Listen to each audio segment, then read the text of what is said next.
ছেলের বউকে আপনারা কি বলেন? আরো জোরে। আমি দিনাজপুরের এক মাহফিলে এরকম 3-4 বার বলছে ছেলের বউকে আপনারা কি বলেন? বৌমা। বৌমা সবাই বলতেছে, কিন্তু আর বাম পাশে সভাপতি সাহেব কথা কয় না। তা আমি বললাম, সভাপতি সাহেব আপনার কি ছেলে নাই? তোকে আছে হুজুর। তো বিয়ে করেন নাই? করাছি তো। কয়টা ছেলে বিয়ে করাছেন? 2টা করাছি হুজুর। তা আপনি একটা বার বৌমা বলতেছেন না, কারণ কি? তখন বলে, হুজুর যে 2টা বউ পাচ্ছি এটা মায়ের যোগ্য না, এরা হলো বউ দজ্জাল।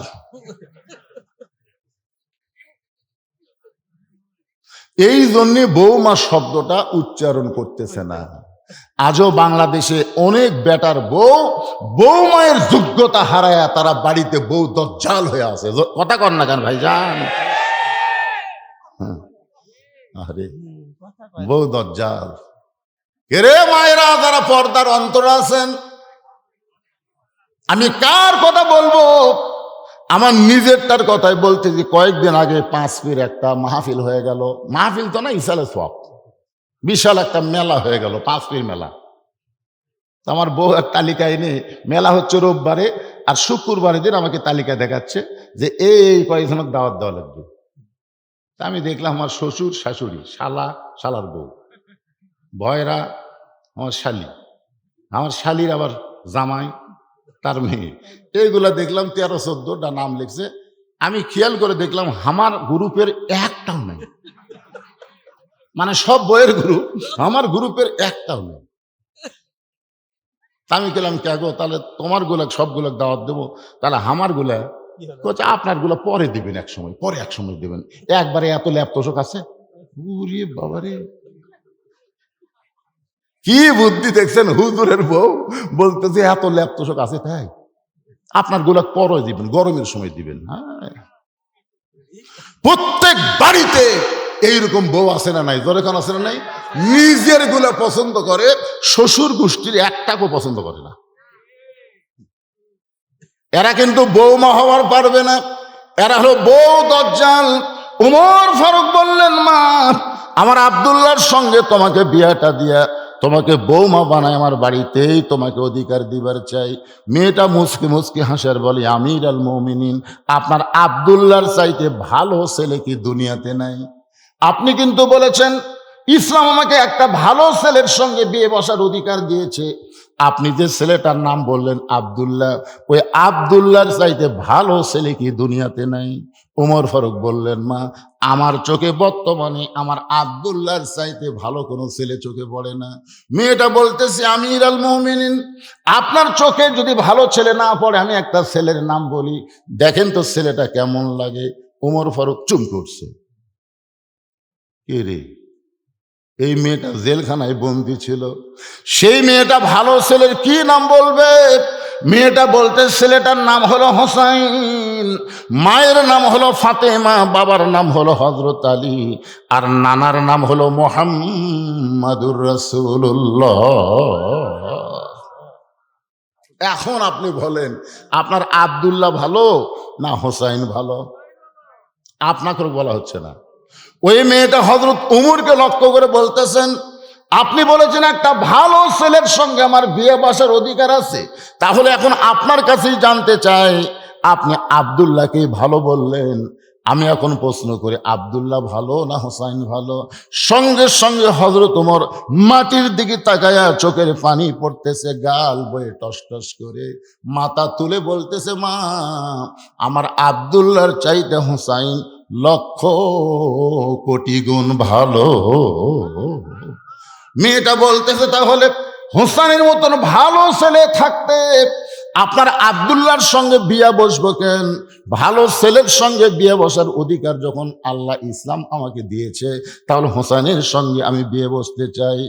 ওমর ফারুক জীবনে কোনোদিন ঘটকালি করে নাই। মেয়েটাকে নিরাপদ আশ্রয় দিয়ে পরন্ত বিকেল বেলায় হযরত আলীর বাড়ির দরজায় আসসালামু আলাইকুম আহলাল বাইত, সাথে সাথে কোরআন থেকে একটা আয়াত তেলাওয়াত করলেন, আম্মা সাইলা ফালা তানহার। আল্লাহ নবীর সুন্নত, আপনি যখন কোনো মুসলমানের বাড়ি যাবেন, বাড়ির দরজার যা খটখটি না করে প্রথম কি দেওয়া লাগবে? সালামটা আপনারা দেন। আসসালামু আলাইকুম ইয়া আহলাল বাইত। এই সালাম দেওয়ার সঙ্গে সঙ্গে উমর ফারুক বললেন, আম্মা সাইলা ফালা তানহার।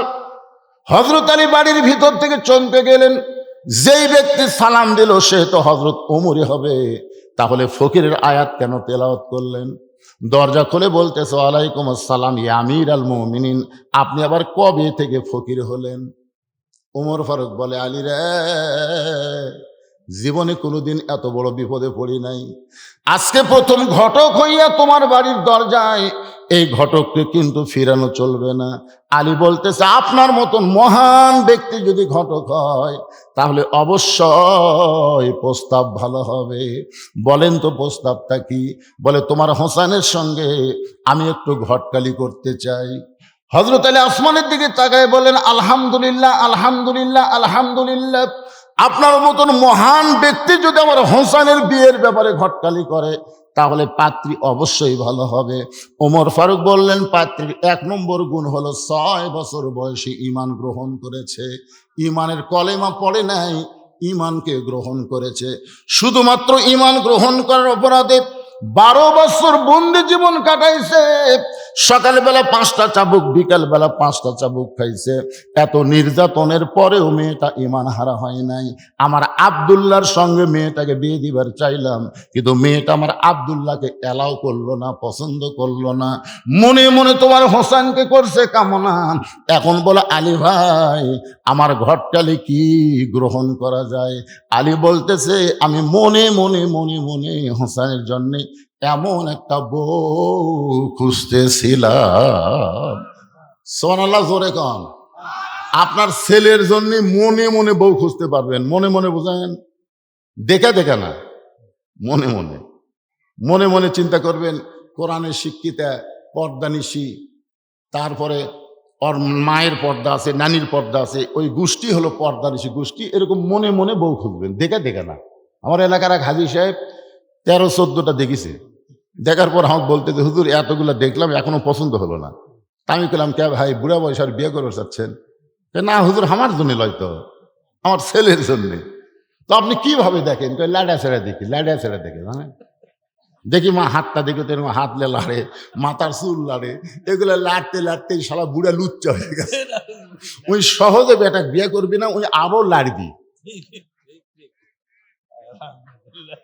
ইসলামে কোনো নিয়ম নাই বেটা বিয়ে করবে বাপ দেখবে, কারণ বিয়ার আগে বাপের জন্যও যা, বেটার জন্যও তাই। জোরে কথা কন না কেন? বিয়ার আগে বাপের জন্য মেয়ে যা, ওই বেটার জন্যও তাই। আলী বলতেছেন, আমি মনে মনে এমন একটা মেয়ে পছন্দ করেছিলাম, খুঁজতেছিলাম। উমর ফারুক বললেন, আলী ভাই, তাহলে আমার ঘটকালি আল্লাহ কবুল করেছে, আসো দুইজন কোলাকুলি করি। বুকের মধ্যে নিয়ে যখন দোয়া পড়তেছে, আল্লাহুম্মা জিদ মুহাব্বাতাল লিল্লাহি ওয়া লিরাসূলি, উমর হযরত আলী যখন কোলাকুলি করতেছে, এমন সময় হোসেন ঘরের ভিতর থেকে বের হয়ে সালাম দিয়ে বলে, মুরব্বীরা, আপনার দুইজন যেইভাবে কোলাকুলি করতেছেন মনে হয় বিয়ে আপনারাই করবেন। যেই মাত্র কইছে মনে হয় বিয়ে আপনারাই করবেন, সঙ্গে সঙ্গে উমর ফারুকের রাগ বেশি না কম? রক্তের মতন চেহারা লাল করে বলতেছে, হোসাইন, আমি তোমার মুরব্বী, তোমার বাবাও তোমার মুরব্বী, আমরা দুই মুরব্বী মিলে যদি কোনো সিদ্ধান্ত নেই, তুমি কি সেই সিদ্ধান্ত গ্রহণ করবা না? সেদিন থেকে আমি সিদ্ধান্ত নিয়েছি, না না, যেই রকম বিয়ে করে ভাঙ্গা ঘর জান্নাত হয়েছে, আমিও তেমন একজন মেয়েকে বিয়ে করব, যে মেয়েটাকে বিয়ে করে নিয়ে আসলে আমার ভাঙ্গা ঘর আল্লাহ জান্নাত বানায় দিবে। কারণ ভাবিয়া করিও কাজ, করিয়া ভাবিও। আজকে অধিকাংশ সংসারে অশান্তি এই শালি বইয়ের কারণে। কথা কন না কেন? কথা কন না কেন? এই জন্যে ভাবিয়া করিও কাজ, করিয়া ভাবিও না। হ্যাঁ, হোসেন বলতেছে, মুরব্বী আপনি জানেন, আজ কয়েকদিন হলে আমার বড় ভাই হাসানকে আমি গোপনে গোপনে কাঁদতে দেখছি। আজ কয়েকদিন হলে আমার সামনে হাসে, গোপনে কান্দে।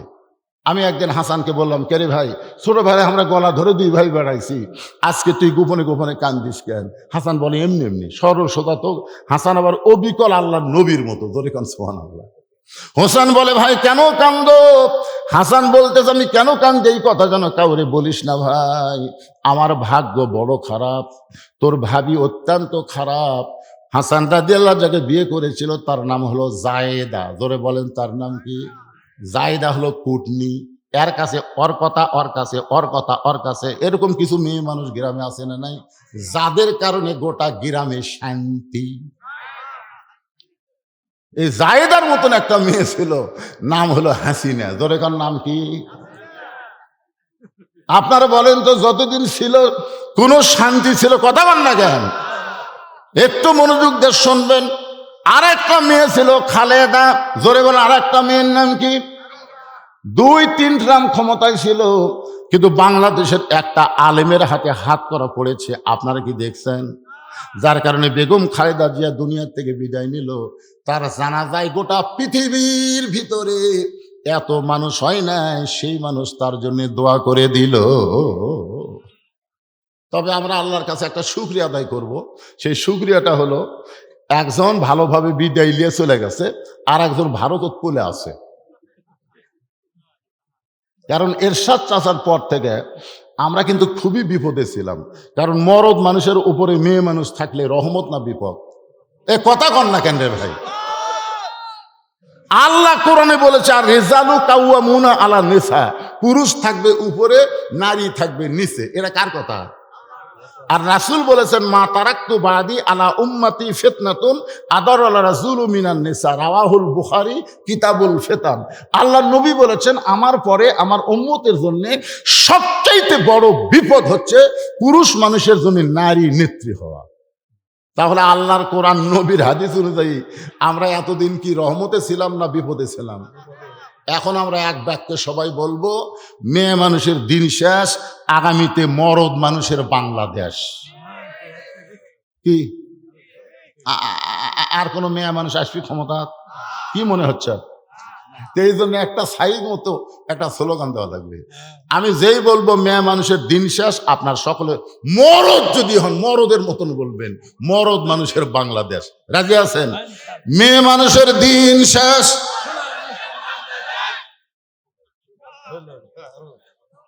হাসে হাসে যা হাসে আলহামদুলিল্লাহ। মানে এতদিন মেয়ে মানুষের তলে থেকে পুরুষ মানুষ কি হবে জানেন? যেই বাড়িতে দেখবেন মেয়ে মানুষের গলা জোরে হয়, ওই বাড়িতে পুরুষ মানুষের কণ্ঠ নিচু। জোরে কোন কথা ঠিক কিনা? আপনাকে এই গ্রামের খোঁজটা দেখবেন, যেই বাড়ির মেয়ে মানুষ চিল্লাচিল্লি বেশি করে, ওই বাড়ির পুরুষ মানুষ হিজড়া ঢপা হয়। জোরে কোন কি ঢপা হয়? হিজড়া। এতদিন মেয়ে মানুষ আমাকে মাথার উপর ছিল, আমাকে রেখে স্বভাবটা কিরকম হয়ে গেছে, দুর্বল। তো আগামীতে একটা চান্স আছে, আছে না নাই? কথা কন্ঠে ভাই, আছে না নাই? একটু মনোযোগ দিয়ে শুনবেন। হোসাইন বলতেছে, আমির আল মুমিনিন, আমার নানা যেমন বিয়ে করেছে আমি তেমন একটা বিয়ে করতে চাই। ভাবিয়া করিও, কাজ করিয়া ভাবিও না। আস্তে করে হোসাইন বাবার হাতটা ধরে বলে, বাবা আপনি সত্যি করে বলেন তো, আমার মা আপনার কেমন বউ ছিল? আপনি সত্যি করে বলেন বাবা, আমার মা আপনার কেমন বউ ছিল? আপনি যেমন আমার মাকে বিয়ে করে ভাঙ্গা ঘর জান্নাত পাইছেন, আমার নানা যেমন বিয়ে করে ভাঙ্গা ঘর জান্নাত হয়েছে, আমি তেমন একটা মেয়েকে বিয়ে করতে চাই। ওমর ফারুক বললেন, হোসাইন আমি যেই মেয়ের ঘরটালি করতেছি বাবা, এই মেয়েকে যদি তুমি বিয়ে করো তাহলে তোমার ঘরটাও আল্লাহ জান্নাত বানিয়ে দিবে। হোসাইন বলতেছে, আমির আল মুমিনিন, আপনার মুখের কথাই আমি মেয়েটাকে বিয়ে করব না। ওমর ফারুক বলে, তাহলে তুমি কি চাও? হোসেন বলতেছে, আমি সেই মেয়েকে বিয়ে করব যে মেয়ে আমার 3টা প্রশ্নের উত্তর দিবার পারবে। আমার আঙ্গুলের দিকে তাকান, কয়টা? যে মেয়েটা আমার 3টা প্রশ্নের উত্তর দিবার পারবে, আমি সেই মেয়েকে বিয়ে করব। ওমর ফারুক বলে, হোসাইন তুমি কি 3টা প্রশ্ন করবে? হোসাইন বলতেছে, আমি যাকে বিয়ে করব তার সামনেই প্রশ্ন আউট হবে, দুনিয়ার অন্য কারো সামনে আমি প্রশ্ন প্রকাশ করব না। ওমর ফারুক বলে, আলী ভাই তোমার হোসাইন যে 3টা প্রশ্ন করবে এ সম্পর্কে তোমার ধারণা কি? আলী বলতেছে, আজকে জীবনের প্রথম শুনলাম। ওমর ফারুক বলে, যেই প্রশ্ন আমিও জানি না তুমিও শোনো নাই, সেই প্রশ্নের উত্তর মেয়েটা কেমনে দিবে? আমার ঘটকালি আল্লাহ কবুল করে নাই। ওমর ফারুক কানতে কানতে মেয়েটার কাছে গিয়ে বলে, মা, আমার আব্দুল্লাহকে বিয়ে কর, আমার আব্দুল্লাহর সঙ্গে বিয়ে হলে তোর জীবন শান্তিময় হয়ে যাবে। মেয়েটা বলতেছে, আপনি খালি একটা বার বলেন আপনার আব্দুল্লাহ হোসেনের চাইতে ভালো, আপনি শুধু একটা বার বলেন আব্দুল্লাহ হোসেনের চাইতে ভালো, আমার বিয়ে বসতে কোনো আপত্তি নাই। কিন্তু আব্দুল্লাহর চাইতে যদি হোসাইন ভালো হয় তাহলে আপনার আব্দুল্লাহর সঙ্গে তো আমি বিয়ে বসবো না। ওমর ফারুক বলে, মা, তুমি কি জানো হোসাইন সেই মেয়েকে বিয়ে করবে যে মেয়েটা তার 3টা প্রশ্নের উত্তর দেওয়ার পারবে, যেই প্রশ্ন আমিও জানি না, তার বাবাও জীবনে শোনে নাই। তাহলে তুমি কেমনে উত্তর দিবা? তোরা যে সাগর আমাকে দেখাস, এর চাইতে বড় সাগর মুসা নবীর সামনে ছিল, আল্লাহ সাগরকে রাস্তা বানায় দিল। তাহলে আমাকে সেই আল্লাহ আছে না নাই? তোরা 3 দিক থেকে ধরবো, সাগর আল্লাহ রাস্তা বানায় দিবি, আমরা যাবো, তোমরা যেই ঢুকবো আর আগেকার মতন চাপা খাবো, নমরুদ ফেরাউনের মতন চুবড়া মরবো। তোর এখন কথা ঠিক না। একজন ভারতের এমপি নগেন্দ্র, এর নামগুলো কঠিন, বলতেছে আমাদের কাছে পারমাণবিক বোমা আছে, অ্যাটম বোমা আছে, একটা বোমা যদি মারা হয় গোটা বাংলাদেশ ছাই হয়ে যাবে। তার মানে আল্লাহর কোরআন দিয়ে বাংলাদেশ চলুক ওরা পছন্দ করে না, কারণ কোরআন দিয়ে যখন বাংলাদেশ চলবে ভারতের একটা খনিও থাকবে না, সব খনি আল্লাহ বাংলাদেশের মাটির তলে পৌঁছাইয়া দিবে। কি মনে করতেছেন? এটা 2003 সালে আপনার কিছু ভূতত্ত্ববিদ এসেছিল বিদেশ থেকে, এসে বাংলাদেশের মাটির তলে তাকে দেখে হীরার খনি, সোনার খনি, তেলের খনি, কয়লার খনি, পেট্রোলের খনি, খালি খনি রে বাংলাদেশের তলে। কিন্তু এত নিচে আছে, বুঝলেন, এত নিচে খনিগুলো আছে যে খনির থেকে ওগুলো তুলবার গেলে খরচই বেশি হইল। এটা মারহাবা। কিন্তু আল্লাহ কোরআনে বলেছেন, ফালিয়াবুদু রাব্বা হাযাল বাইত আল্লাযী আত'আমাহুম মিন জু'ইন ওয়া আমানাহুম মিন খাউফ। তোমরা ওই ঘরের মালিকের যখন গোলামি করবা তোমাদের রিজিকের কোনো পেরেশানি থাকবে না। ওই খনিগুলো আল্লাহ নিচে থেকে উপরে তুলে দিবার পারে না। ওয়া আমানাহুম মিন খাউফ। ওরা যখন আমাদের বাংলাদেশকে লক্ষ্য করে বোমা মারবে, আপনারা বলেন তো আমাদের জাতির পিতা হযরত ইব্রাহিমের নিচে নমরুদের আগুন জ্বলতেছে, জোরে কান কি জ্বলতেছে? নমরুদ খালি বারবার বলতেছে, ইব্রাহিম রে, আগুনের মধ্যে পড়ে ছাই হয়ে যাবি, এত বড় চুলা বানাইছি, তোর মতো হাজারটা ইব্রাহিমকে পুড়ে ছাই করে দিবে। আল্লাহ বলতেছে, কুলনা ইয়া নারু কুনি বারদাও ওয়া সালামান আলা ইব্রাহিম। ওগো ইব্রাহিম, নমরুদ আগুনের চুলা জ্বলাবার পারে, কিন্তু পুরানোর ক্ষমতা নমরুদের হাতে নাই। পুরানোর ক্ষমতা কার হাতে? তাহলে ভারত যখন বাংলাদেশকে নষ্ট করার জন্য, ধ্বংস করার জন্য বোমা মারবে, এই বোমা মনে করেন আপনাদের মন্দির পুকুর এলাকা পড়লো, মনে করেন আপনাদের এই এলাকাতে একটা বোমা পড়লো, বোমা পড়ে আল্লাহ বলতেছে, আল্লাহ আমি বোমা কি ফুটবো না ফুটবো না? যেরকম নমরুদের আগুনের চুলা বলছিল জ্বলবো না জ্বলবো না, আল্লাহ কাছে শান্তিদায়ক হয়ে যায়। তো বোমাও বলবে আল্লাহ ফুটবো কি ফুটবো না? আল্লাহ বলতেছে ফুটিস না। এখন বলেন আল্লাহ যদি বোমাকে ফুটবার নিষেধ করে, বোমা ফুটবে? ও আমানাহুম মিন খাউফ। খুব খেয়াল করে দেখেন, বোমা ফুটতেছে না। তখন বোমা বলতেছে, আল্লাহ তুমি নমরুদের চুলাকে শান্তির বাগান বানিয়ে দিছে, তো আমাকে বোমা অন্য কিছু বানিয়ে দাও। তখন আল্লাহ বলতেছে, বাংলাদেশের ছেলে পেলে তরমুজ খুব পছন্দ করে, যা আমি আল্লাহ ঘোষণা করলাম তুই 27 টন ওজনের বোমা তরমুজ হয়ে যাও। 27 টন ওজনের বোমা তরমুজ হয়ে পড়ে আছে। ভাই, এই এলাকার ছেলে ফেলে তো আপনাকে কম দুষ্ট না, কেরে ওটা কি পড়ে আছে রে? ছেলে ফেলে কিন্তু সাহস বেশি, আস্তে আস্তে হাত দা থেকে কেরে তরমুজ, বাড়ির থেকে বটি দাও কুড়াল ঝাড় আছে কাটিয়া যখন তরমুজ খাচ্ছে, ওরা দূর থেকে দূরবীন যন্ত্রতে দেখতেছে কেরে আমাকে বোমা যে মন্দির পুকুর করলো, বোমার খবর কি? ওরা দেখতেছে কাটিয়া খায়, হাসতেছেন। আমাকে সে আল্লাহ আছে না নাই? জোরে কেন আছে না নাই? আমরা শুধু কোরআন হাতে নিব, আল্লাহ গোটা পৃথিবী আমাদেরকে দিয়ে দিবে। ধরে কোন কথা ঠিক কিনা? দেওয়ার মালিককে। এই জন্য যেই কোরআন থেকে আলোচনা শুনতেছেন, আল্লাহর বান্দার একটু মনোযোগ দিয়ে শুনবেন। ওমর ফারুক বললেন, আলী রে, মেয়েটা এমন কথা বলেছে, আমার বিশ্বাস মেয়েটা একলা নাই, মেয়েটার সঙ্গে আমার আল্লাহ আছে। তার মানে কি বোঝা গেল? ইমানদারের সাথে কে আছে? যাই বলতেছেন না, আপনার সাথে কি শয়তান আছে? তাহলে জোরে সবাই বলবেন, আমাদের সাথে কে আছে? আরো জোরে, ওয়াহুয়া মাকুম আইনা মা কুনতুম। আল্লাহ বলে, বান্দা বান্দি আছে যেখানে, আমি আল্লাহর পাওয়ার, আমি আল্লাহর দয়া, আমি আল্লাহর রহমত আছে সেখানে। তারিখ মোতাবেক তারিখ হয়ে গেছে। তারিখ মোতাবেক হযরত ওমর ডান পাশে বসে গেছে, আর হোসাইন বসেছে মাঝখানে, আর বাম পাশে বসে গেছেন হযরত আলী। এই যে আমাদের দিকে একটু তাকায় দেখেন, ডান পাশে হযরত ওমর বসে গেছে, মাঝখানে হোসাইন, আর বাম পাশে হযরত আলী বসে গেছে। সামনে একটা চাদর দেওয়া হয়েছে, চাদরের ওই পারে ওই সুন্দরী মেয়েটাকে বসানো হয়েছে। আপনাদের কাছে আমার প্রশ্ন হলো, সামনে চাদর দেওয়ার কারণ কি? সবাই জোরে বলেন। তার মানে কি বোঝা গেল?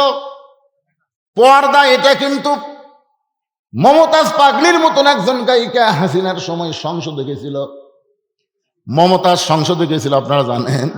ওই সংসদে গিয়ে একটা গান গাইছিল, ওরে শরীয়তের মৌলানা, আমাদেরকে লক্ষ্য করে, ওরে শরীয়তের মৌলানা, চোখ দুইটা করলা কানা, মনের পর্দা বড় পর্দা, তোমরা খুঁজা পাইলা না, তেতুল হুজুর বুঝলো না। তাহলে মনের পর্দা যদি বড় পর্দা হয়, আপনার বলেন তো ওমর ফারুকের মন ভালো না খারাপ? এই সত্য কথা বলার সময় এই পিছনে ছেলে দৌড়াদৌড়ি করে, শোনেন, এই ছোট ছোট বাচ্চাদেরকে আপনারা সাবধান করবেন বাজান। রাসূল কি জন্য বললেন 7 বছর থেকে তালিম দাও? 7 বছর থেকে তালিম দাও, 10 বছর থেকে জোর করে নামাজ ধরো।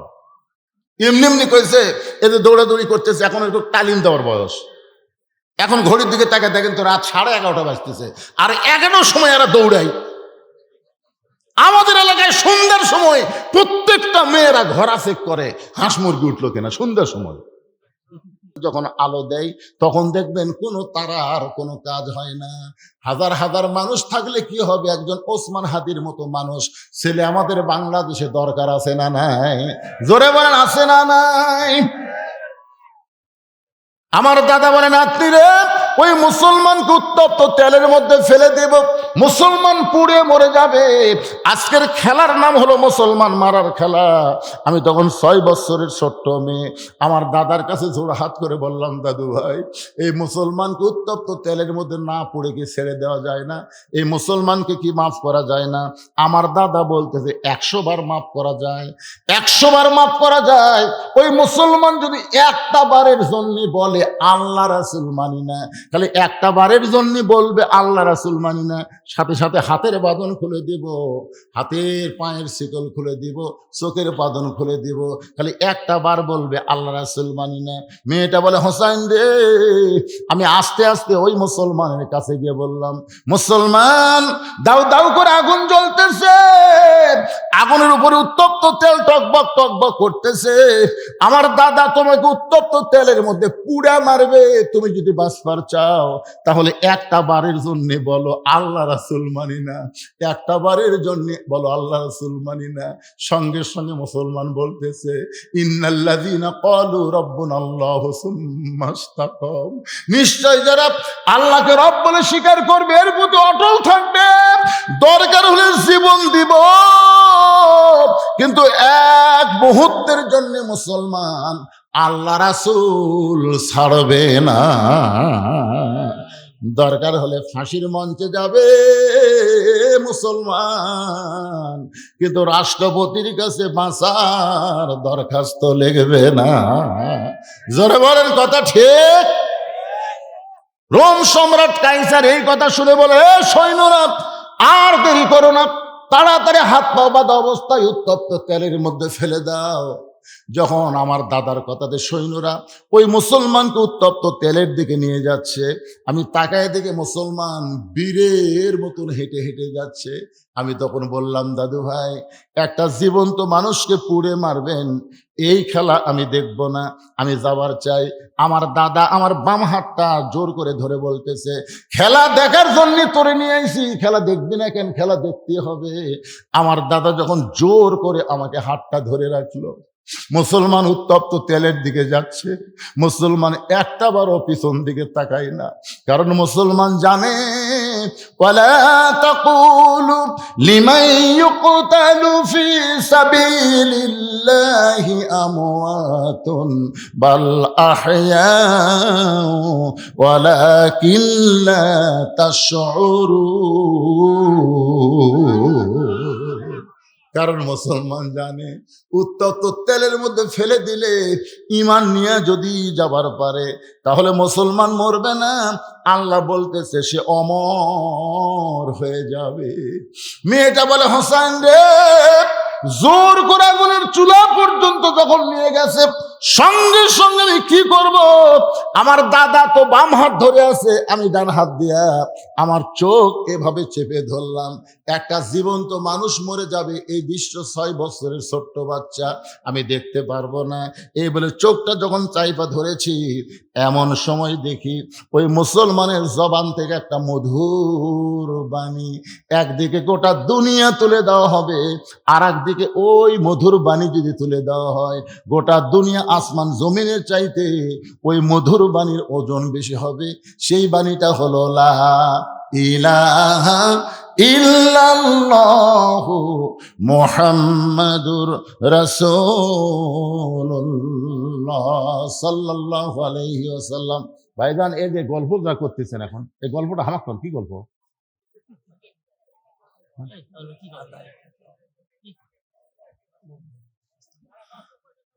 না না, ঠিকই আছে না, যে গল্পটা করতেছে গল্প লাগে না তো, এই যে একটা স্লিপ এটি আমাকে দিছে। এটা কিসের স্লিপ জানেন? আসসালামু আলাইকুম হুজুর, কিছু মনে করবেন না, সুদের ব্যাপারে একটু আলোচনা করবেন। আপনারা কভার চাচ্ছেন? শোনেন শোনেন, ওয়াজ দিয়া নামাজি হবি না, ওয়াজ দিয়া সুদ বন্ধ হবি না, ওয়াজ দিয়া জাকাত আদায় হবি না, এগুলা সব সংসদে আল্লাহর কোরআন নিয়ে যায় বিল পাশ করে, তারপরে সুদরু সুদরু। ফতুয়ার কথা হলো যে সুদের 1 টাকা খায়, নিজের মায়ের সঙ্গে নবী তিনবার এভাবে মুখ চাপে ধরতে, 3 বার। সর্বনিম্ন পাপ বলার সময়, সর্বোচ্চ পাপ হলো আল্লাহর সাথে যুদ্ধ করা, আর সর্বনিম্ন পাপ বলার সময় নবী 3 বার মুখ চাপে ধরতে। কয়বার? সাহাবেরা বলতে, হুজুর সুদের সর্বনিম্ন পাপ কি আপনি বলেন না কেন? রাসূল বলতেছে, কেমনে বলি? সুদের সর্বনিম্ন পাপ হলো নিজের মায়ের সাথে, জন্ম দেওয়া মায়ের সঙ্গে 42 বার জিনা করা।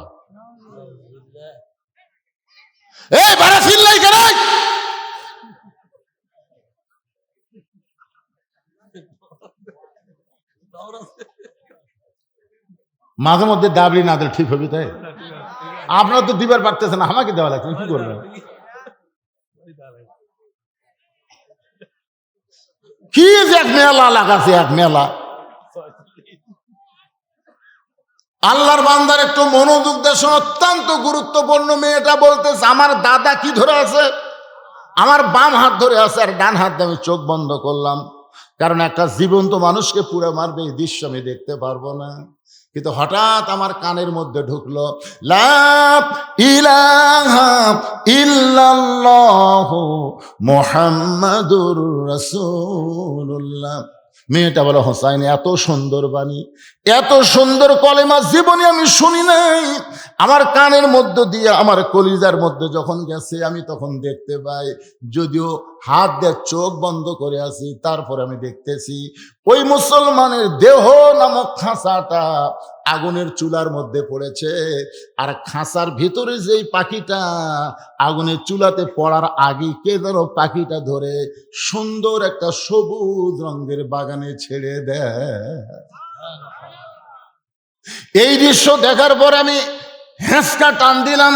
কেন, আগে ছিলাম বেঈমান, কিন্তু ওই মানুষটা দুনিয়া থেকে বিদায় নেওয়ার সময় কলেমা আমার কলিজার মধ্যে ঢোকাতে আমি হলাম ঈমান। আর যখনই ঈমান আসবে তখন শক্তি কম না বেশি? আমি হ্যাঁচকা টান মারলাম, দাদার হাত থেকে আমার হাতটা খুলে গেল। আমি এক দৌড়ে বাড়ির মধ্যে গেলাম। বাড়ির মধ্যে গিয়ে আমার মায়ের সামনে বললাম, মা, লা ইলাহা ইল্লাল্লাহ মুহাম্মাদুর রাসূলুল্লাহ। আমার মা বলতেছে, তুই না তোর দাদার সঙ্গে রাজ দরবারে খেলা দেখতে গেলি, এই খেলা দেখবার গিয়ে মুসলমানের কলমা কোথায় পাইলি? এই কলমা যদি তোর দাদা শোনে, তোর বাপ শোনে, তোকে হত্যা করবে। আমি তখন বললাম, মা, এই কলমাওয়ালারা কোনোদিন মরে না। নিজের চোখে দেখলাম গো মা, খাঁচা পড়েছে উত্তপ্ত তেলের মধ্যে, কিন্তু ভিতরে রুহু পাখিটা পড়ে নাই। এটা সবুজ রঙের বাগানে উড়াল দিয়া চইলা যায়। আমি এক দৌড়ে দাদার কাছে আসলাম। আয়সা দেখি আমার দাদা সহ সৈন্যরা সবাই মিছিল করতেছে। মুসলমান পুরা ছাই হয়ে গেল, মুসলমান শেষ হয়ে গেল। সবাই শাহবাগে মিছিল করতেছে। শাহবাগের মিছিল দেখেননি আপনারা? এরকম মিছিল করতেছে। মুসলমান পুরা শেষ হয়ে গেল। আমি তখন দাদার সামনে 6 বছরের ছোট্ট মেয়ে বললাম, কানার ভাগ্যে ধন মিলে না, কানার ভাগ্যে ধন মিলে না, সামনে পড়ে আছে সোনা, কানা দেখতে পায় না, মাটি মনে করে ফাইলা দেয়, হাতে তুলে নেয় না। সবাই বলেন, কানার ভাগ্যে ধন মিলে না, সামনে পড়ে আছে সোনা, সামনে পড়ে আছে সোনা, চোখে দেখতে পায় না, মাটি মনে করে ফাইলা দেয়, হাতে তুলে নেয় না, কানার ভাগ্যে ধন মিলে না। আমার দাদা আমারে বলে, রে নাতনি, তুই কি বলবার চাস? আমি তখন হাজার হাজার সৈন্যদের সামনে 6 বছরের ছোট্ট মেয়ে বললাম, দাদা, তোমরা বলতেছো মুসলমান পুড়ে মরে গেছে, আমি নিজের চোখে দেখছি দাদা, মুসলমানের খাঁচা পুড়তেছে আর পাখি এখন জান্নাতে উড়তেছে। আমার দাদা কয়, কে রে, তুই আমার নাতনি হয়ে মুসলমানের দলত গেলি? তখন 6 বছর ছোট্ট নাতি বলে, না দাদা, এটা কি জাত? যেই জাতকে আপনি আগুনের চুলার মধ্যে ফেলে দিলেন, এটা কি জাত? এই জাতকে মারিয়া কোনোদিন শেষ করা যাবে না। এরা একজন যাবে, 10 জন বেশি বাড়বি। জোরে কোন কথা ঠিক কিনা? আপনার বলেন তো, পৃথিবীতে মুসলমান দিন দিন বেশি হচ্ছে না কমতেছে? মেয়েটা বলে, হোসাইন, 6 বছর বয়সে এইভাবেই মহামূল্যবান ইমানটা আমি পেয়েছি। সঙ্গে সঙ্গে হোসেন বলে, রে মেয়ে, আমি 2 নম্বর প্রশ্নের উত্তর যেমন আশা করেছিলাম তার চাইতে তুমি 1000 গুণ সুন্দর দিয়েছ। ওমর ফারুক বলে, আলী ভাই, আমার ঘরটালি আল্লাহ কবুল করেছে। হোসেন বলতে, যে এত সহজ না, 3টা প্রশ্নের উত্তর না দিলে আমি বিবাহ করব। তোমার সামনেও কোনো মানুষ নাই, পিছনেও কোনো মানুষ নাই, তোমার অন্তরে কি ভয় ডর লাগতেছে না? মেয়েটা বলে, পথিক, তুমি কি হযরত ওমরকে চিনো? সুবহানাল্লাহ বলেন। মেয়েটা হযরত ওমরকে লক্ষ্য করে বলে, পথিক, তুমি কি হযরত ওমরকে চিনো? যেদিন থেকে হযরত ওমর আল্লাহর কোরআন দিয়ে রাষ্ট্র চালায়, সেদিন থেকে পৃথিবীর এক প্রান্ত থেকে আর এক প্রান্ত পর্যন্ত একটা মহিলা যাবে, তার কলিজায় আল্লাহ ছাড়া অন্য কারো ভয় থাকবে না। আর এখন আমরা 3000 টাকার জুতা মত দিয়ে মসজিদের নামাজ পড়বার গেলি, এই 3000 টাকার জুতা যদি আপনার পাওয়ার থাকে, আপনি যদি নিয়ত করেন আজকে সামনে কাতারে নামাজ পড়বো, আপনি জুতা কি দরজা থুয়া সামনে কাতার যাবেন? জুতা কি জন্য নিয়ে যাবেন? কার ভয়ে? তাহলে বর্তমান বাংলাদেশে আল্লাহর আইন না থাকার কারণে, মানুষের আইন চলার কারণে চোরের মশান কম না বেশি? মসজিদের চারিধার 2 চোর ঘুরতেছে আর বুকো থাবাকে বলতেছে, আমাকের ভয়ে সব জুতা ভিতরে ঢুকছে, আমাকের ভয়ে। মুসল্লি হলো 500 জন, চোর হলো 2 জন, অথচ 2 চোরের মশান দেখছেন? ওরা 2 জন গল্প করতেছে, আমাকের ভয় রে। সব ছেঁড়া ছুটা দরজা আছে, আর ভালোগুলা সব ভিতরে ঢুকছে। যখন মানুষের আইন চলবে তখন চোর, ডাকাত, বাটপার, চাঁদাবাজ এদের মোশন বেড়ে যাবে। আর আল্লাহর কোরআন দিয়ে যখন রাষ্ট্র চলবে তখন মানুষের কলিজার ভিতরে একমাত্র আল্লাহ ছাড়া অন্য কারো ভয় থাকবে। মেয়েটা বলে, পথিক, হযরত ওমর যেদিন থেকে আল্লাহর কোরআন দিয়ে রাষ্ট্র চালায় সেদিন থেকে পৃথিবীর এক প্রান্ত থেকে আর এক প্রান্ত পর্যন্ত চলবে মানুষ, তার কলিজায় আল্লাহ ছাড়া অন্য কারো ভয় থাকবে না। ওমর ফারুক বললেন, মা, তুমি যে ধীর গতিতে চলতেছ, আমার মনে হয় তোমার ভিতরে কোনো দুঃখ লুকে আছে, কারণ তোমার চাল চলন দেখি বুঝতেছি তুমি একজন দুঃখী নারী। মেয়েটা বলে, পথিক, তুমি সত্য বলেছ, আমি একজন দুঃখী নারী। আজকে 6 দিন হলে হযরত ওমরকে আমি খুঁজে বেড়াই। আমি আসলে একজন দুঃখী নারী। আমি আজ কয়দিন হলে, এই আমার আঙ্গুলের দিকে তাকান, কয়দিন? আমি আজকে 6 দিন হলে হযরত ওমরকে খুঁজে বেড়াই। ওমর ফারুক বললেন, মা, তুমি কি পাগলি হয়েছো নাকি? উমর হচ্ছে অর্ধ জাহানের খলিফা। সেই উমরকে যদি খুঁজতে চাও তাহলে সংসদ ভবনে যাও, রাষ্ট্রীয় ভবনে যাও, গণভবনে যাও। ওই সকল ভবনে না গিয়া 2 পাহাড়ের মাঝখানে খুঁজতেছ। উমর কি গরু, ছাগল, উট, দুম্বা নাকি?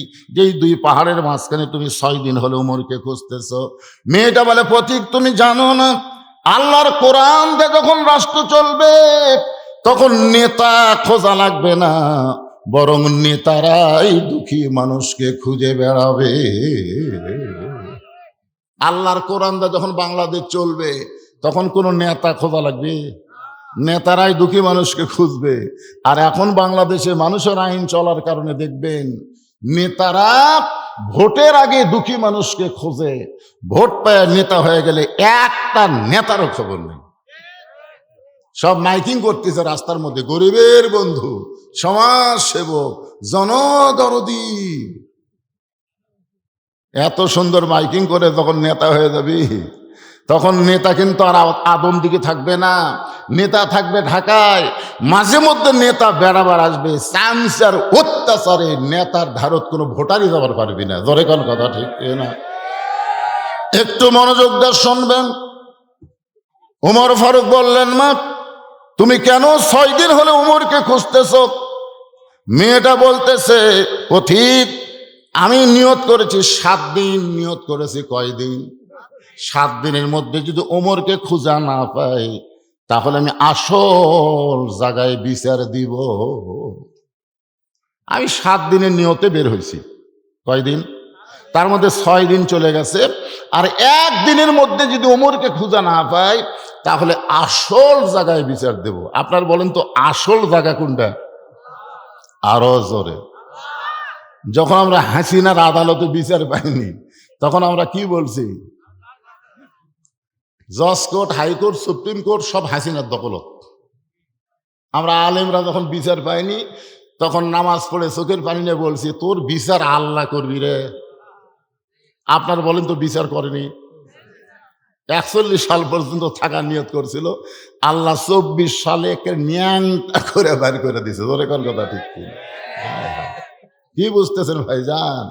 আগামীতে এইরকম হাসিনার মতন ফ্যাসিড যদি কেউ হবার চায়, আবার সেই আল্লাহ আছে না নাই? ধরে কোন আছে না নাই?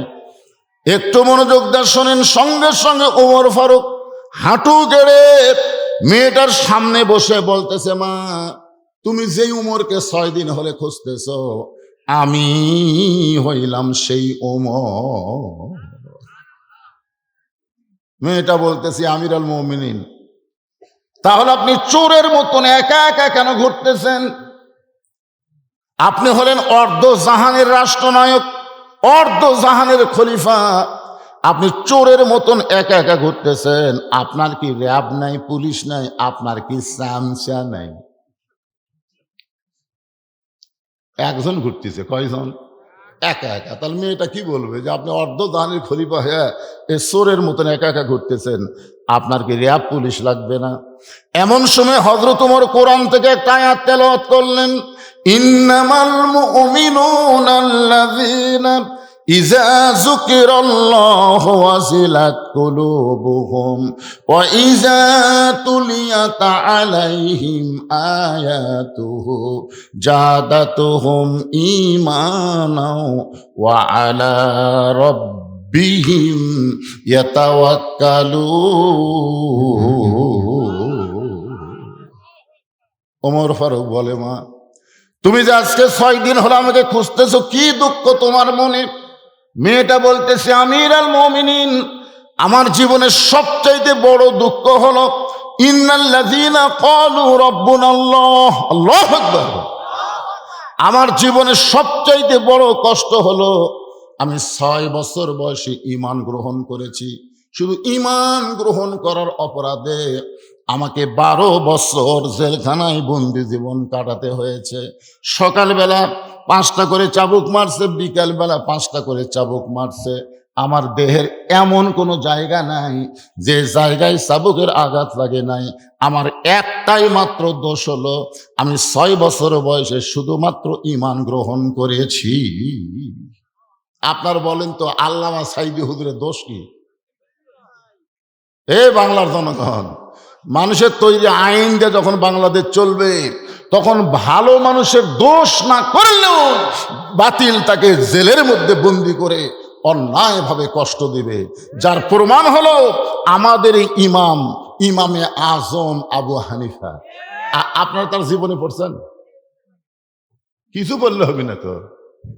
আপনি হানাফি মাযহাব বলে দাবি করবেন, অথচ ইমামের জীবনে পড়বেন না। ইমাম হাম্বলি রহমতুল্লাহ আলাইকে কিভাবে মারছে, ইমাম শাফিকে কিভাবে মারছে আপনারা জানেন? তারা কি কোনো অন্যায় করছে? জোরে কোন, তারা কোনো অন্যায় করছে? কোনো অন্যায় করে নাই। শুধুমাত্র কুল জাল হাক্কু ওয়া যাহাকাল বাতিল ইন্নাল বাতিলা কানা যাহুকা। একটু মনোযোগ দিবেন। ওমর ফারুক বললেন, মা তোমাকে 6 বছর বয়সে ঈমান গ্রহণ করার অপরাধে 12 বছর জেলখানায় বন্দি রেখেছিল। এখন তুমি কিভাবে 2 রাস্তার মাঝখানে? মেয়েটা বলতেছি, আমির আল মুমিনিন, যেই দেশের জেলখানায় আমাকে বন্দি করে রাখছিল ওই দেশের নাম হলো রোম দেশ। আপনি যখন রোম পারস্য দখল করলেন তখন আপনি ঘোষণা করে দিলেন মুসলমান কোন রাষ্ট্র যখন দখল করবে ওই রাষ্ট্র তখন আল্লাহর কোরআন দিয়ে চলবে। আর আল্লাহর কোরআন দিয়ে যখন কোনো রাষ্ট্র চলবে ওই রাষ্ট্রে জেলখানার কোনো দরকার পড়বে না, কারণ কোরআনের বিচার হলো ডাইরেক্ট। যখন কোরআনের বিচার কি, তাহলে জেলখানার কোনো দরকার পড়বে না। আপনি যখন কোরআন দিয়ে রোম পারস্য চালনা শুরু করলেন তখন জেলখানার দরজাগুলো মুক্ত করে দিলেন। আমি জেলখানা থেকে বের হয়ে 18 বছর বয়স, কারণ 6 বছর বয়সে ঈমান গ্রহণ করেছি, আর 12 বছর জেলখানায় বন্দি জীবন কাটাইছি। বর্তমানে বয়স কত? 18। জোরে বলেন কত? 18 বছরের একজন যৌবনা মেয়ে। আমি কোথায় যাব? কারণ যেই দেশ আমি জন্মগ্রহণ করেছি সেই দেশটা হলো খ্রিস্টানের দেশ। আর খ্রিস্টানদের জেলখানা থেকে বের হয়ে এই 2 পাহাড়ের মাঝখানে 6 দিন হলে খুঁজতেছি। যদি আপনার দেখা পাই তাহলে আপনার কাছে এই দুঃখিনী মেয়ে একটু আশ্রয় চায়। সঙ্গে সঙ্গে হযরত ওমর চোখের পানি বের করে বললেন, মা আমি তোমাকে আশ্রয় দিবার পারবো না, আমি তোমাকে আশ্রয় দিবার পারবো না। মেয়েটা বলতেছে, আমির আল মুমিনিন, ওই জেলখানার মধ্যে বন্দি থাকা অবস্থায় জেনেছি আপনি অত্যন্ত ভালো মানুষ, আপনি আমাকে আশ্রয় কেন দিবেন না? ওমর ফারুক বললেন, মা ইসলাম কোনোদিন কাউকে আশ্রয় দেয় না, ইসলাম মানুষকে অধিকার দিয়ে দেয়। সোনারা বলেন, আপনার বলেন তো আশ্রয় দেওয়ার মালিককে? আরো জোরে বলেন। কোন মানুষের কাছে কোনো মানুষ আশ্রয় চাওয়া হারাম।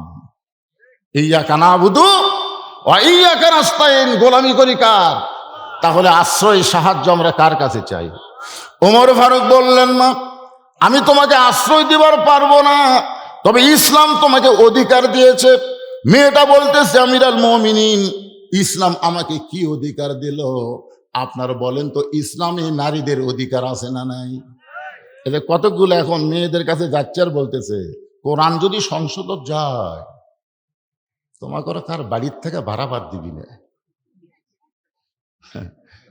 এরকম কিছু কথা বলতেছে না। হায় হায় পাগলা রে। আমার মা বোনেরা শোনেন, এই কোরআন যদি সংসদে যায়, আল্লাহর আইন যে যখন বাংলাদেশ চলে, মেয়েরা তাদের পূর্ণ স্বাধীনতা এবং অধিকার পেয়ে যাবে। ধরে কোন কথাটা কথা বলেন। মেয়েটা বলতেছে আমিরুল মুমিনিন, ইসলাম আমাকে কি অধিকার দিল? ওমর ফারুক বললেন, মা, ইসলাম তোমাকে বহু অধিকার দিয়েছে, কিন্তু এই মুহূর্তে তোমার 1 নম্বর অধিকার হলো তোমার বয়স যখন 18, তাহলে ভালো একটা ছেলের সঙ্গে তোমার বিবাহ বসার অধিকার দিয়েছে। 18 বছরের যৌবন নারীর জন্য ইসলামের 1 নম্বর অধিকার হলো ভালো একটা ছেলের সাথে বিয়ে বসা। কি ছেলে? সুন্দর না ভালো? হ্যাঁ, সুন্দর কিন্তু আলাদা জিনিস। যদি বলতো সুন্দর একটা ছেলের সাথে বিয়ে বসার অধিকার দিছে, তাহলে আমার মতন কালো বউ পাওয়া কঠিন হয়ে যেত। হ্যাঁ, এই জন্য ভালো ভালো জিনিসটা বুঝবেন। ভালো, এই যুবকেরা তোমরা যারা বসে আছো খুব খেয়াল করবা, ভালো ছেলের 1 নম্বর গুণ হলো মহরনা নগদ দিবে, 1 টাকাও ডিমান্ড লিবে না। আর কথা কয় না, আর কথা কয় না। এই বিয়ে করছো তোমরা? মাশাআল্লাহ, সব এক জায়গায় বলছে রে। ভালো ছেলে যদি হবার চাও, মোহরানা যা বাগদা সেটা নগদ দেওয়া লাগবে, 1 টাকা ডিমান্ড নেওয়া জায়েজ। জোরে বলেন জায়েজ। ওমর ফারুক বললেন, মা, এই মুহূর্তে তোমার ভালো একটা ছেলের সঙ্গে বিয়ে বসার অধিকার দিয়েছে, কিন্তু তোমার যখন কোনো অভিভাবক নাই, আমি তোমার অভিভাবক হয়ে একটা ভালো ছেলের কথা বলি, দেখো তো ছেলেরা তোমার পছন্দ হয় কিনা। মেয়েটা বলতেছে আমিরুল মুমিনিন, তাহলে আপনি বলেন তো ভালো ছেলের পরিচয় কি? ওমর ফারুক বললেন, ছেলেটার বয়স হলো 22 বছর। ছেলেটার বয়স কত? লম্বায় হলো 6 ফুট 2 ইঞ্চি, গায়ের রং হলো ফর্সা, চাঁদের মতন চেহারা, যোগ্যতা হলো 30 পারা কোরআনের হাফেজ, 6 লক্ষ হাদিসের হাফেজ। ছেলেটার নাম হলো আব্দুল্লাহ, আর বাবার নাম হলো উমর। সুবহানাল্লাহ, আসতে বললেন কেন? ওমর ফারুক বললেন, মা, আমার আব্দুল্লাহর সঙ্গে তোমাকে বিয়েটা দিয়ে তোমাকে বৌমা বানায়া আমার বাড়িতেই তোমাকে অধিকার দিবার চাই। এখন আসেন, ওমর ফারুক বলে, হোসাইন 3 নম্বর প্রশ্ন করো। এবার হোসাইন মেয়েটাকে লক্ষ্য করে বলতেছে, রে মেয়ে, আমার 3 নম্বর প্রশ্ন হলো বিবাহের পরে। খুব খেয়াল করবেন, বিয়ার আগে না পরে। বিবাহের পরে আমার সঙ্গী তোমার থাকতে হবে। যুবকেরা শোনো, আল্লাহ রাসূল বলেছেন, সাইদাতুন নিসা সাইদুস শাবাব আহল জান্নাত, জান্নাতি যুবকদের সর্দার হবে হাসান ও হুসাইন রাদিয়াল্লাহু তাআলা আনহুমা। তোমরা যদি হাসান হোসেনের সঙ্গে জান্নাতে থাকবার চাও, তাহলে বিবাহের আগে কোনো কিছুই চলবে না, সব চলবে বিবাহের পরে। হোসেন কি বলতেছে? বিবাহের পরে। তার মানে বোঝা গেল বিবাহের আগে কোনো কিছু জায়েজ। আরো জোরে, যত 14 ফেব্রুয়ারি ভ্যালেন্টাইন ডে হয়, যারা বিশ্ব ভালোবাসা দিবস পালন করে, এরা কি বিয়ার আগে করে না পরে করে? নূর আলম আল্লাহ তোমার একজন বান্দা মন্দির পুকুর 5,000 টাকা দান করেছে, আল্লাহ তার দান কবুল করেন, আল্লাহ নেক নিয়ত নেক আশা করেন। জোরে বলে আল্লাহুম্মা আমিন। হোসেন বলে, রে মেয়ে, আমার 3 নম্বর প্রশ্ন হলো বিবাহের পরে আমার সঙ্গী তোমার থাকতে হবে। যেই প্রশ্নটা করেছে, সঙ্গে সঙ্গে মেয়েটা ফোঁপায় ফোঁপায় কাঁদতেছে। ওমর ফারুক বলে, মা, 2টা কঠিন প্রশ্ন করলো, তুমি তার উত্তর দিবার পারলা, কিন্তু এই সহজ প্রশ্ন, বিবাহের পরে যাকে তুমি পছন্দ করো, পৃথিবীর সবচাইতে ভালো সন্তান, বিবাহের পরে তার সঙ্গে তুমি থাকবে, এই কথাটা বলবে হোসাইন, বিবাহের পরে আপনার সঙ্গে আমি থাকতে চাই। মেয়েটা বলতেছে, আমিরুল মুমিনিন, এইরকম সস্তা কথা, সহজ কথা হোসাইনকে বললে হবে না। কারণ সহজ সস্তা কথা বিয়ার আগে বলা যায়, কিন্তু বিয়ার পরে বলা যায় না। দেখবেন বিয়ার আগে এক ছেলে এক মেয়েকে বলতেছে, তুমি আমার জীবন, তোমার জন্য দরকার হলে আমি সাগর পাড়ি দেব, তুমি যদি চাও আমি পাহাড় ডেঙ্গামো। শালা 1 মাইল রাস্তা ভ্যান ছাড়া যাবার পারে না, ওই বলে পাহাড় ডেঙ্গাবে। জীবনে পুকুরত নামেনি, ওই সাগর পাড়ি দিবি। এলা বিয়ার আগে এরকম প্রেমের মেলা গল্প করা যায়, জোরে কোন কথা ঠিক কিনা? তুমি আমার জীবন, তোমার জন্য 1 রাত মানে 1 বছর। কত কথা বলে বিয়ার আগে। মেয়েটা বলতেছে, আমির আল মুমিনিন, আমি যদি বলি বিবাহের পর আপনার সঙ্গে আমি থাকবো, এই সস্তা কথা হোসাইন বিশ্বাস করবে না। ওমর ফারুক বলে, মা তাহলে তুমি 3 নম্বর প্রশ্নের উত্তর কেমনে দিবা? এবার মেয়েটা বলে, হোসাইন, আল্লাহর একজন নবী ছিলেন, যেই নবীর নাম হলো আয়ুব নবী। ধরে বলেন নাম কি? আয়ুব নবী একদিন বাদশা ছিলেন।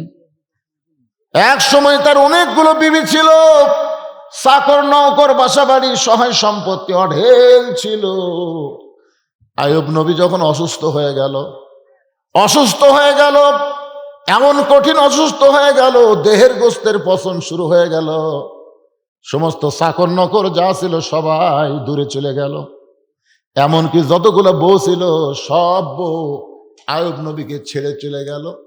আয়ুব নবীর আত্মীয় স্বজনেরা দেহের দুর্গন্ধে তাকে বাড়িতে রাখতে পারলো না, জঙ্গলের মধ্যে রেখে আসলো। আয়ুব নবী যখন জঙ্গলের মধ্যে, দেহের পছন্দ দুর্গন্ধ, এমন সময় একজন বিবি আয়ুব নবীকে ছাড়তে পারে নাই। সেই বিবির নাম হলো রহিমা। ওগো হোসাইন, বিবাহের পরে আমি আয়ুব নবীর বিবি রহিমার মতো আপনার সঙ্গে সুখে দুঃখে সব অবস্থায় থাকতে চাই।